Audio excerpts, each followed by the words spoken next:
After a couple of episodes of Kandi and the Gang, it's obvious that Kandi has a Phillip problem. Can she fix it? I have some new information that may answer that question and more right after this.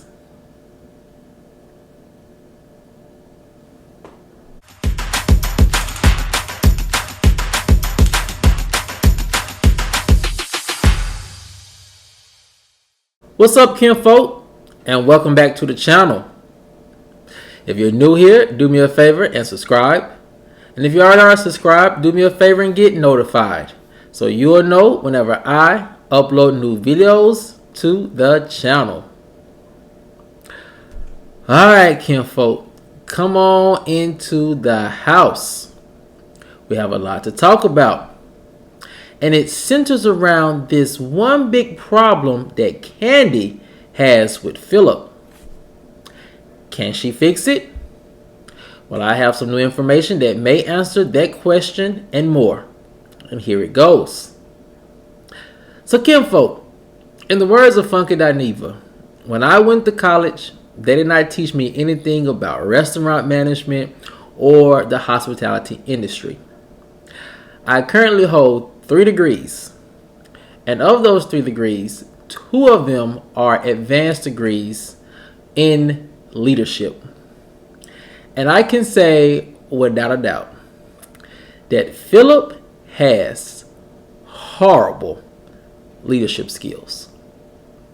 Every case study that I've read, data analysis, books on the characteristics of a bad leader, Phillip checks all of those boxes.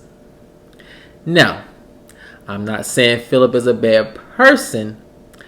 I'm just saying Phillip is a bad leader.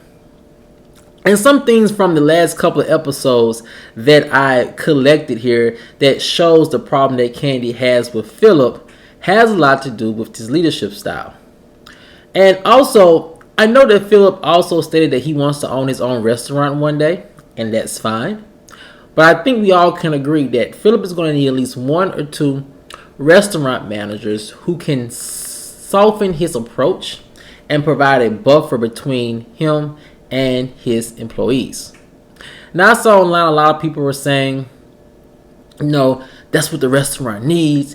They need somebody who's going to come in and be a drill sergeant who's going to tell them to their face like this and going to tell them off like this and going to put them in their face and going to put Sean drink in her place and going to go off on them because that's what they need.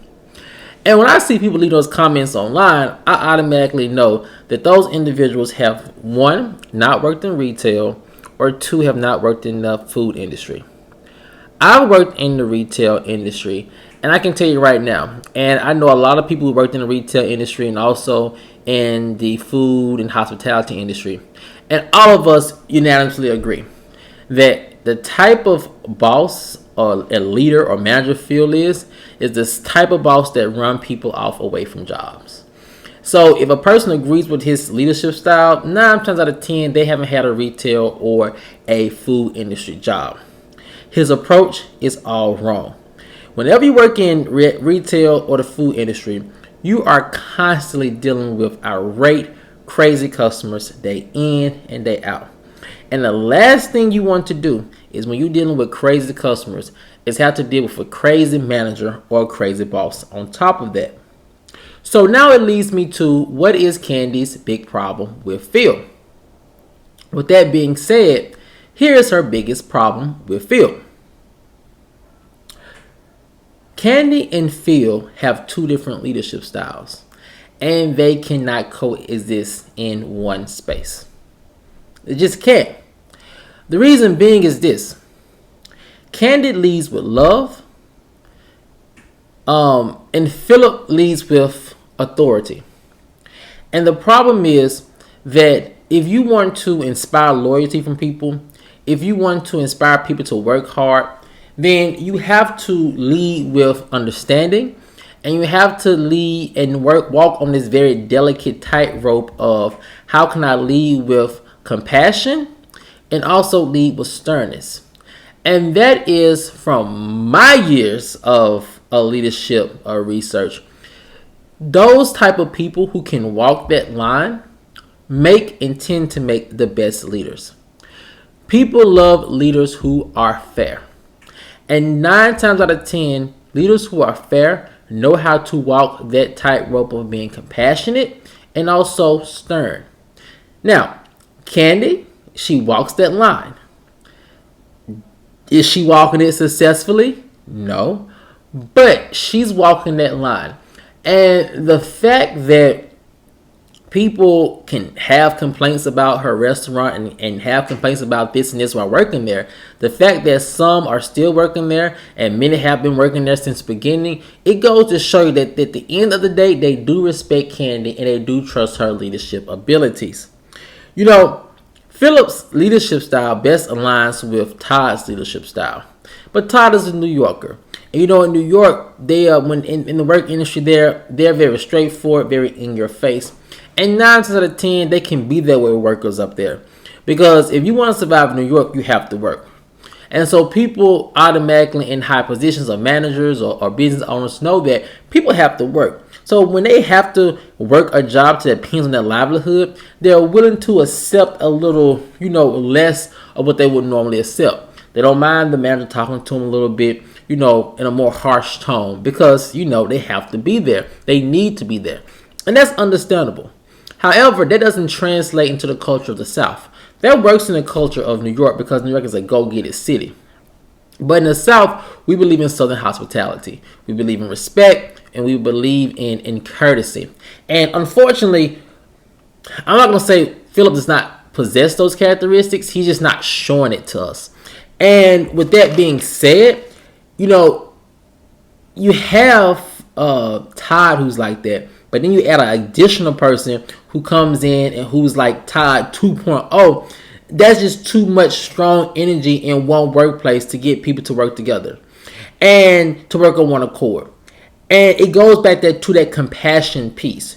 People don't work where they don't feel respected or they feel like they're being heard. And so Candi's problem is that in the meantime, while Phil is there trying to get the restaurant in order, he might be actually running a lot of people who have quality skills, who know the restaurant, who know the customers away from the establishment. I'm not going to say Phil is an insecure person, but sometimes I think that he does find that the staff members who are very effective in their job, I think he may be a little insecure about them and their abilities, and that's why he gives them a hard time.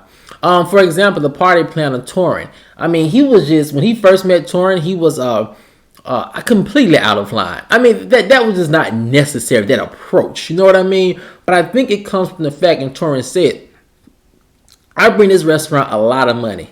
Kandi asked me to be here, right? And he has shown them that he is a great value to everything that's going on at OLG. And I think that Phillip wants to be the only person to have that type of stature with Kandi and Todd in their establishment. He wants to be the top person who's bringing the revenue, who's doing this, and who's seen as an invaluable employee.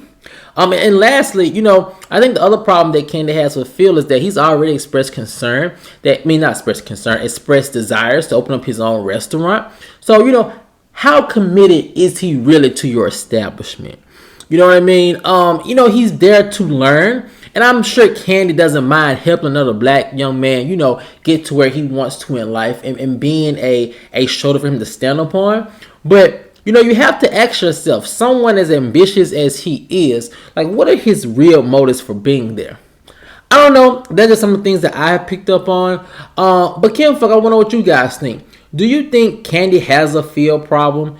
And do you think that she should pretty much part ways with him? Or do you think Kandi should keep him around for a couple of more years just to fill him out and let him get used to the culture of OLG and allow him to come up with his own type of relationship that works with his fellow employees and co-workers? Let me know what you guys think in the comment section below. Alright, Kinfolk, if you enjoyed this video, as always, please like, share, subscribe, comment, and I'll see you guys over on the next one. Peace.